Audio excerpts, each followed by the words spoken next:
My name is Callie, and the last time my parents invited me to one of their charity galas, I made the mistake of bringing my fiancé. Not because he did anything wrong, but because he didn't look like them. He didn't wear custom suits or name drop his alma mater or sip his wine like it came with a degree. He wore a dark button down, rolled at the sleeves, and when someone asked what he did for a living, he answered plainly, I manage a few bars. Not entrepreneur, not hospitality group owner, just that. And just like that, my family turned on me. It started with the whispers. My aunt leaned in close enough for me to smell her perfume and said, You always did like a project, didn't you? My sister Claire barely disguised her smirk. At least he's cute. That'll help when the real bills start coming in. My mother? She didn't say anything, not at first. Just looked at my left hand like the ring was a prank. And my father, God, my father, raised his glass and toasted, To Callie, may she always follow her heart, even when it takes her sideways. Everyone laughed. I didn't. That night, on the drive home, I sat in silence while the city lights flickered past us. Eli, my fiancé, the bartender as they now called him, didn't ask if I was okay. He just reached for my hand and squeezed it once. Firm, quiet, reassuring, the way people do when they know there's more coming. And he was right. 3 days later, I got the email, not a phone call, not a conversation, an email from my own mother. It read, Darling, your father and I have discussed things and we feel it's best to take a step back for now, until you can reassess where your life is headed. We've removed you from the family account, effective immediately. Love, Mom. Like that made it less brutal. Like cutting off your daughter financially because she fell in love with the wrong job title was somehow an act of maternal grace. I called Claire. She picked up and immediately said, I told them it was harsh, but you did sort of choose him over everything. Everything. As if everything hadn't always come with conditions. As if love wasn't the one thing they never gave without strings. I sat on the edge of our bed that night. That email burned into my brain. And I told Eli the truth, that my family had cut me off, that the wedding budget, the apartment deposit, the trust fund I never touched but always thought would be there. It was all gone. He didn't flinch, didn't say, I told you so, didn't ask if I wanted to reconsider. He just said, good. Now we build something that can't be taken away, and we did, but not in the way anyone expected. Because what my family didn't know, what they never bothered to ask, was that Eli didn't just manage a few bars, he owned them, and not just a couple of dive joints with sticky floors and shot specials. He owned the entire chain, the ones their friends raved about after bottomless brunch, the ones that made magazine covers, the ones with wait lists and rooftop views and velvet ropes. He was the name behind it. Just quiet about it. And when they lost everything? When the recession hit and my father's diversified portfolio crumbled, and my mother's real estate group got sued, and Claire's influencer deals dried up like yesterday's juice cleanse, they came knocking, not knowing that the man they once mocked was now the one signing their job interviews. And me? I was sitting across from them, in a corner office they didn't recognize, wearing a power suit they didn't pay for, with a new last name they never bothered to learn, but that part comes later. Right now, I was still staring at that email, still breathing through the ache of betrayal, still learning that sometimes the best thing your family can do is cut you off.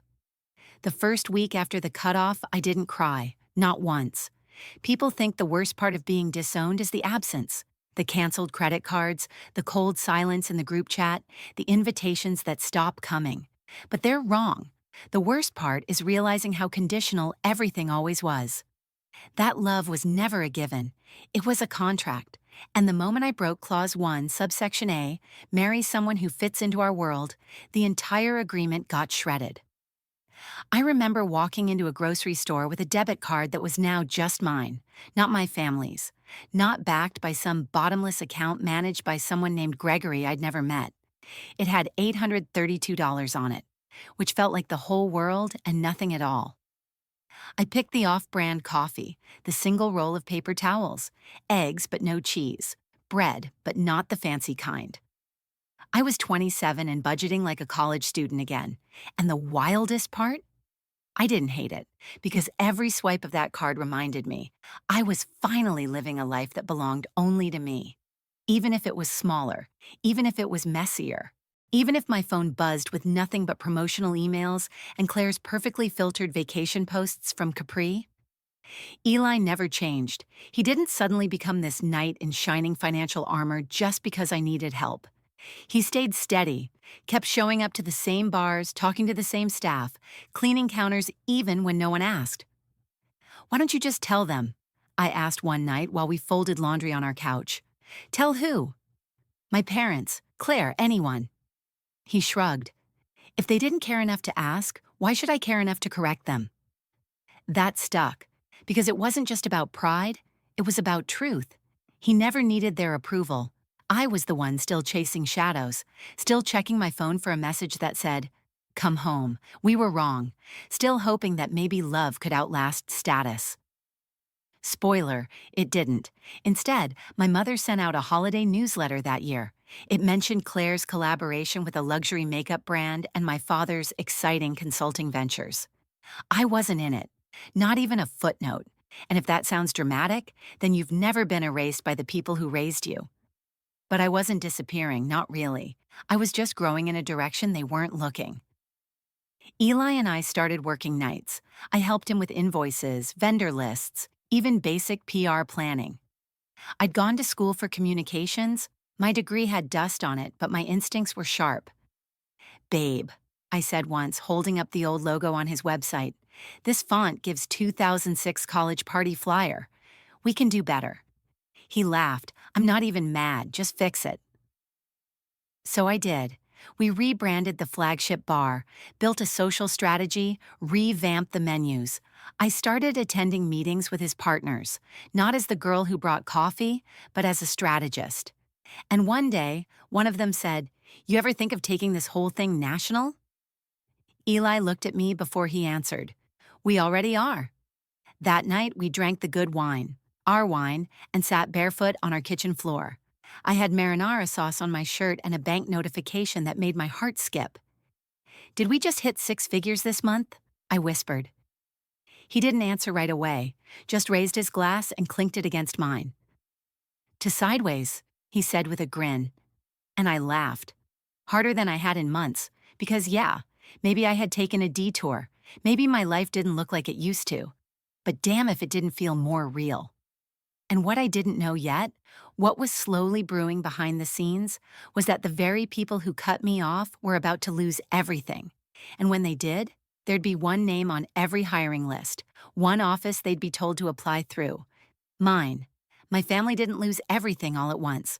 That would have been too clean. No, they unraveled like a slow leak in a designer yacht, still floating, still pretending everything was fine, while the floorboards got soggier by the day. It started with whispers. A friend of my mother's, a woman who once called me ungrateful for not attending a brunch with matching pearls, ran into me at a coffee shop. She leaned in like she was sharing state secrets. "Your parents are consolidating. That's the word they're using, but you didn't hear it from me." Consolidating.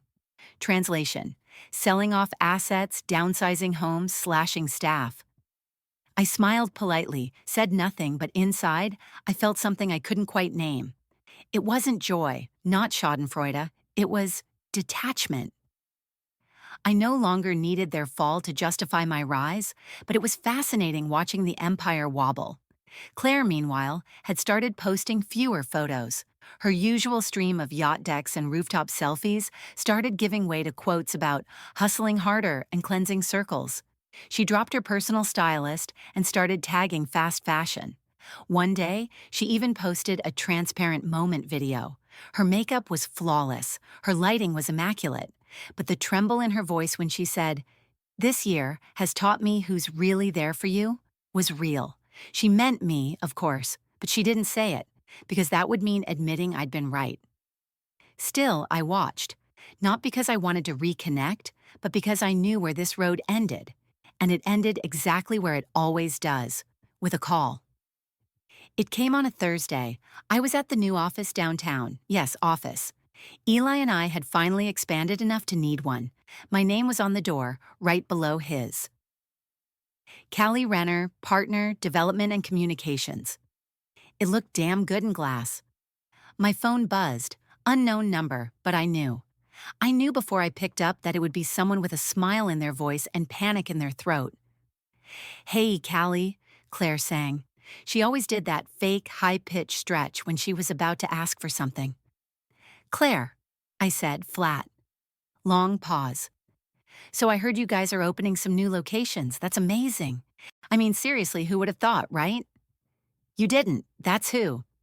She kept talking, rambling about how things had been weird lately, how she was in between partnerships, how the influencer space was so volatile, and wasn't it funny how life circles back? I waited, let her talk herself into the real reason. Then it came. Anyway, I was wondering if there's any space for me, like in PR, social? Whatever you need, I can wear a lot of hats. Oh, I bet. I said I'd think about it, not because I was unsure, but because I wanted her to feel for just a second what it's like to wait on someone else's decision, to sit in uncertainty, to be at the mercy of someone you once looked through. By the end of that week, the rest of the calls started. My father emailed. My consulting firm is experiencing a temporary shift. I'd love to connect with Eli about potential advisement opportunities. My mother left a voicemail, her tone soft and wounded. Callie, I know we've had our differences, but families adjust. That's what they do. Let's not let pride get in the way of healing. Healing? From what? From the financial amputation they performed without anesthesia? I didn't respond. Not yet, because something bigger was happening. One of Eli's competitors, someone with too many cocktails and too few ethics, was folding. We were absorbing two of his prime locations. And guess who applied for a position at one of them? Claire. She didn't know I'd see the application, didn't know I'd be conducting the interviews, didn't know that when she walked into that boardroom next week, portfolio in hand, rehearsed humility on her lips, I'd be the one sitting at the end of the table, and I wouldn't be asking her about filters or follower counts. I'd be asking her why now, why here, why me? Because karma doesn't always crash down in drama and fury. Sometimes it walks in wearing a badge that says manager, and it smiles. The day of the interview, I didn't wear power red or navy or anything that screamed revenge in heels. I wore ivory, soft, crisp, immaculate, the kind of white that says I didn't need to stain myself to rise. I arrived early, sat at the head of the polished glass conference table, and opened the folder in front of me. Claire's resume was laughably bloated. 4 job titles in the span of 2 years, not one of them backed by anything but hashtags and highlighter reels. But the real kicker? Under references, she'd listed a brand I personally knew had dropped her after a discrepancy with sponsored engagement metrics. Translation. She bought followers. I heard her before I saw her. That distinct staccato of designer heels on tile, the nervous flutter of breath she always tried to hide. The receptionist knocked once on the door. Your next appointment is here. I smiled. Send her in. Claire stepped in like it was her own living room, chin up, lips glossy, confidence carefully curated. Then she saw me, and everything stopped. Callie? Her voice cracked just slightly. You're doing interviews? No, I said, smooth as cream. I'm leading them. She blinked once, twice, but she didn't sit. Not until I gestured toward the chair across from me. She lowered herself into it like the floor might open beneath her. We sat in silence for a beat too long. She tried to speak first. I didn't realize this was your company. I raised an eyebrow. Why not? A pause. I guess I assumed you were still doing, I don't know, background work? Background. Always the shadow. Always the support act. She hadn't realized the whole damn stage had shifted. I see here you're applying for our regional branding manager position, I said, flipping through her file like I hadn't memorized every word. I am. I've done a lot of influencer work, but I'm ready to move into something more structured, more strategic. She was sweating beneath the scent of whatever perfume she'd used to cloud the panic.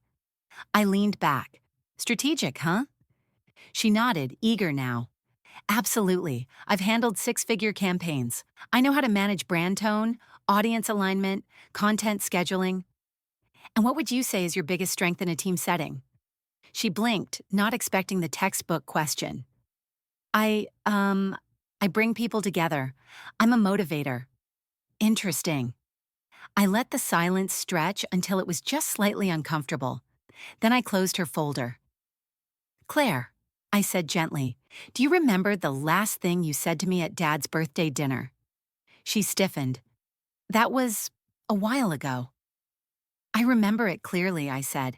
You lifted your wine glass and told me it must be exhausting pretending a bartender is enough. She looked down, but I wasn't done. I want you to understand something. This isn't personal. I'm not dragging you in here for revenge. You applied. You asked for this. But I think you should know the man you dismissed as a bartender is the founder of this entire company. And the woman you look down on, she helped build it. Claire's eyes shimmered, not with tears. Not yet, with something sharper. Shame. I didn't know, she whispered. Number you didn't ask. I stood. She followed automatically, unsure of what to do with her hands or her face or her suddenly unraveling pride. Thank you for your time, I said. Wait, Callie, can we talk? I looked at her, really looked. For the first time, I wasn't angry. I was free. We are talking, I said, just not in the way you're used to. And with that, I walked out, not because I needed to win, but because she needed to see that I already had. Outside the room, Eli was waiting by the elevators, thumbs tucked in his pockets, casual as ever. She come in? He asked. Yeah. He didn't ask what happened. He didn't need to. He just smiled, leaned in, and kissed my temple. She see the name on the glass? I grinned. She saw everything. And for once, she didn't have a filter strong enough to hide it. 3 days after Claire's interview, my father called me. He didn't text. He didn't email. He called, which in our family was the equivalent of waving a white flag.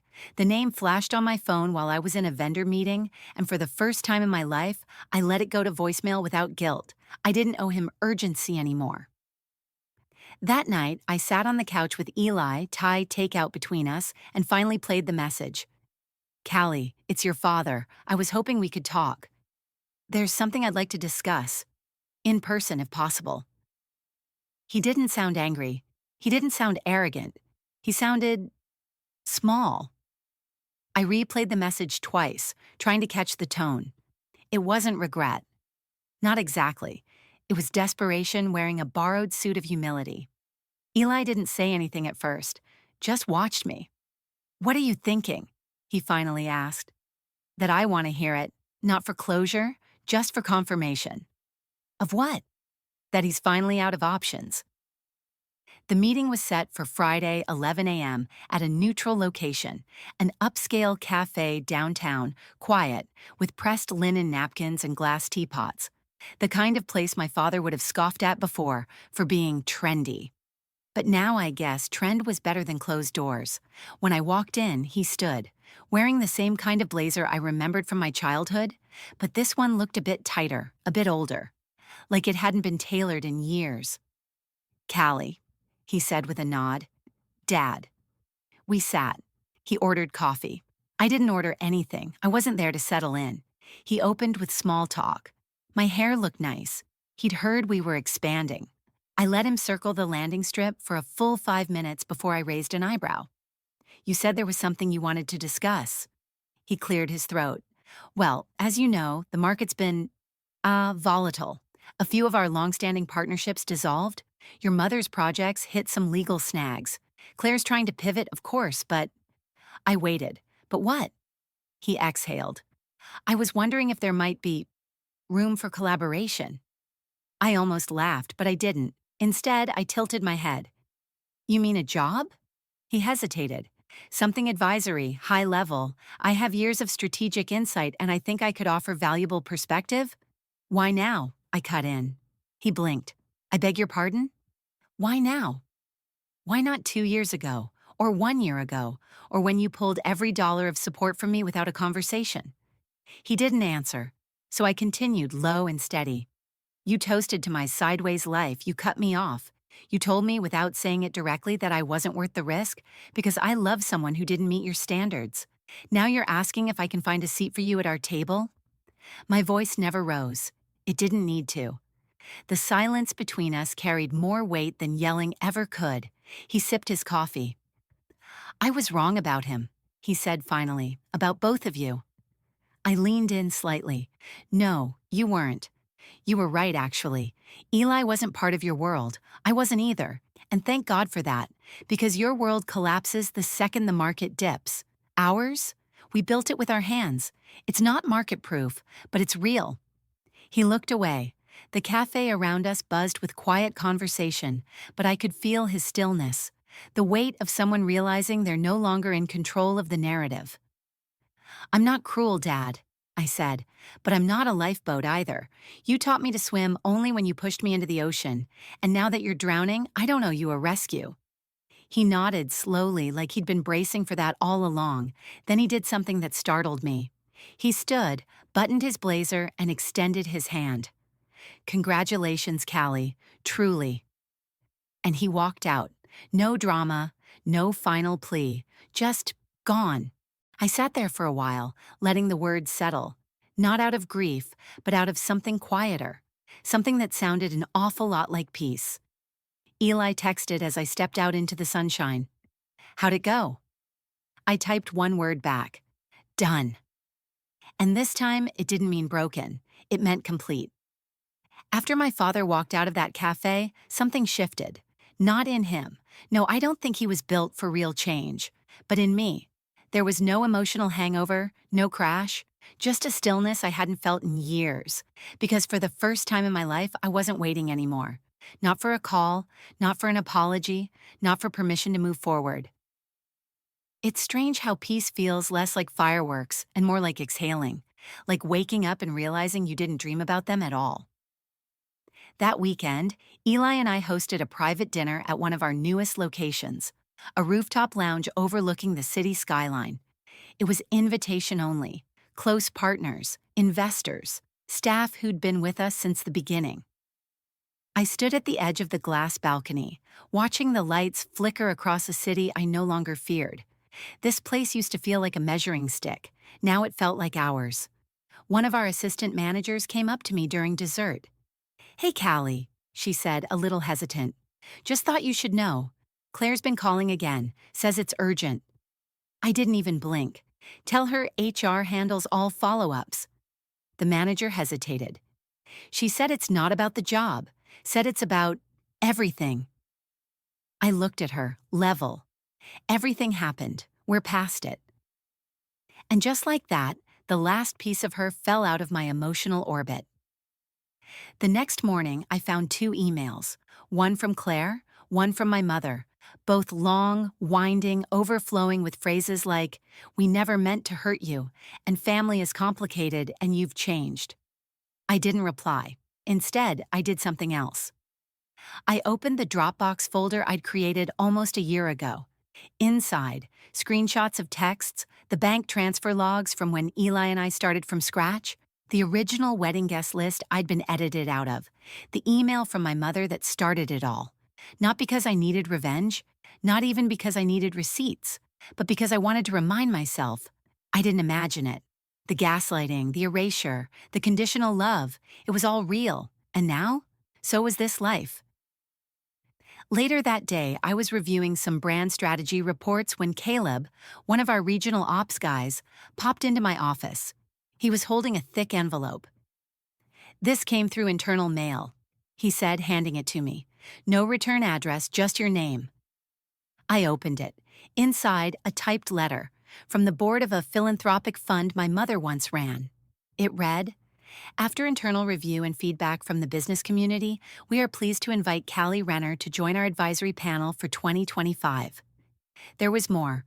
Compliments, formalities, a line about fresh leadership. Translation, they'd cut her out, and offered the seat to me. I stared at the letter for a long time, not out of shock, but out of validation. Because you don't always need fireworks to know the storm has passed. Sometimes it's a quiet envelope, a silent shifting of power, a door that used to be locked, now opening without a knock. That evening, I placed the letter on the coffee table and poured a glass of wine. Eli was making dinner, humming to some old soul song that didn't match the mood. It said it. I curled up on the couch, feet tucked under me, and scrolled through the photos from our last campaign shoot. Every face in the pictures, diverse, proud, focused, was someone we'd chosen. Not because of pedigree, not because of family trees, but because they showed up, did the work, built something like we had. My phone buzzed. Claire again. I didn't even read it, just slid it into mute, then into the drawer, not out of spite, out of power, because when you no longer need them to see your worth, you finally see it yourself. And that kind of clarity, it doesn't come in apologies. It comes in silence that you chose. It happened just like I knew it would. The last card they had left to play, a family dinner. The invitation came in the form of an email from my mother, subject line, "Let's talk, just us." She still typed like a woman who believed punctuation made things warmer.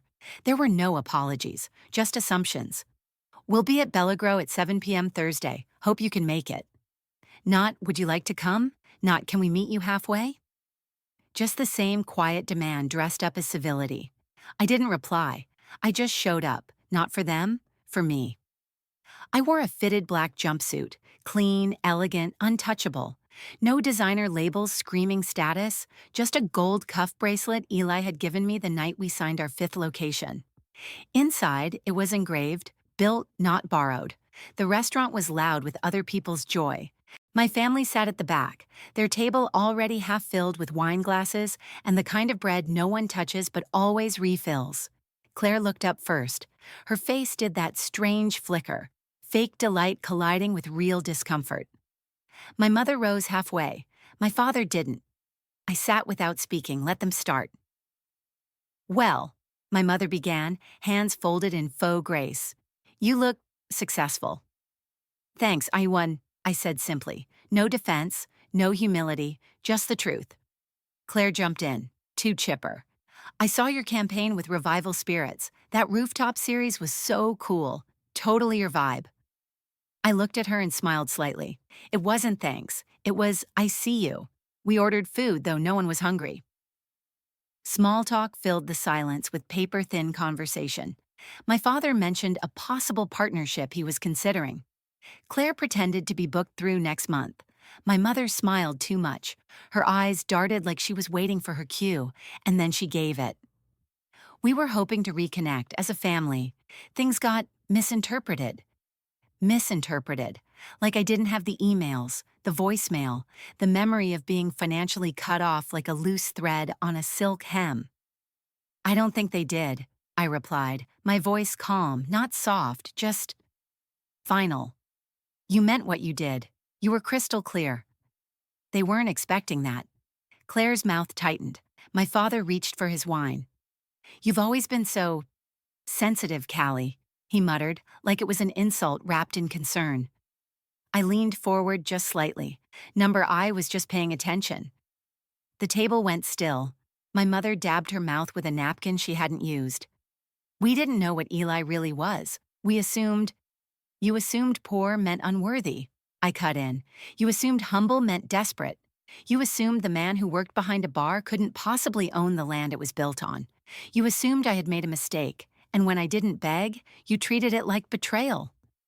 Claire dropped her fork. My mother looked away. Only my father held my gaze. "You've always been good with words," he said. "No," I corrected. "I've just finally stopped wasting them on people who don't listen." I let the check sit between us when it came. My mother reached for it out of reflex. "I've got it," she said. "Actually," I said, pulling it toward me, "this one's mine, always has been." They didn't argue, didn't insist, because deep down, they knew. I hadn't come to be welcomed back. I came to show them I never needed to return. Outside the restaurant, the night air was cool, soft. Eli waited in the car, engine off, music low. He didn't ask how it went. He knew. I just slipped into the seat, leaned back, and whispered, "Not angry, not sad, just free." And as we pulled away, I didn't look back. I didn't need to. Some exits don't require doors slamming. Just the quiet knowledge that you're finally walking in the right direction, with both hands on your own life, The morning after that dinner, I didn't wake up with a heavy chest or a restless mind. I woke up to sunlight and silence. Not the suffocating kind that follows a fight, but the full, golden kind that fills a room you finally claimed as yours. I made coffee barefoot in a home built with patience and late nights, not promises from people who only saw me as a placeholder for their pride. Eli was already on the patio, reading over blueprints for our next location.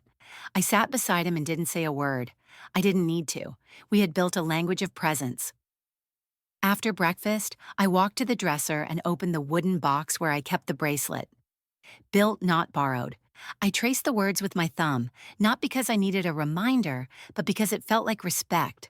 For the girl who had once begged to be seen. For the woman who now chose visibility on her terms. I slipped it on and stepped outside. My garden, our small patch of resilience, was overflowing. Herbs, wildflowers, and a row of stubborn lavender that refused to follow bloom schedules. I smiled. It looked messy, alive, unapologetic, kind of like me. That afternoon, a notification popped up. Claire had posted a photo. Her in a co-working space captioned, "New chapter, new mindset, grateful for growth." The comment section buzzed with praise. I didn't roll my eyes. I didn't scoff, because she was finally doing something without stepping on my back to stand taller. Let her grow. She'll never say my name, but that's okay. I don't need the credit. I have the receipts. Later that week, our new bar opened in Midtown. Sleek, intimate, and already booked out for 3 weekends straight. Eli gave the team their pep talk while I stood by the window, watching guests begin to trickle in. One of our newest hires, a quiet young woman named Raquel, approached me, twisting a ring on her finger. "I just wanted to say thank you for hiring me. I know I didn't come from much, but you saw something." I looked at her, smiled. "I didn't need a resume to know your worth." She blinked like no one had ever said that to her before. Maybe they hadn't. Maybe they didn't say it to me either. Until I did. That night, after the music had faded and the last cocktail had been poured, Eli and I stood on the rooftop. The city stretched around us, endless, indifferent, beautiful. He took my hand. "You ever think," he said, "that they gave us a gift by cutting us off?" I looked out at the skyline and smiled. They didn't cut us off. They set us free. The truth was, I had never been the rebel. I had just been the quiet one, the one who kept the peace, carried the weight, blended in to avoid the fight, until I didn't. Now I didn't ask for permission to exist out loud. I didn't wait for applause to keep building. I didn't sit in rooms that didn't make space for me, because I'd created one. From scratch, from pain, from grit, and from the fire of being underestimated too many times. My story wasn't one of revenge. It was one of reclamation. I didn't need them to clap. I didn't need them to kneel. I just needed them to know. The girl they wrote off was now writing checks, and names, and futures. So if they ever ask what happened to Callie, tell them she stopped proving and started building. Tell them she bloomed without permission, and never once looked back.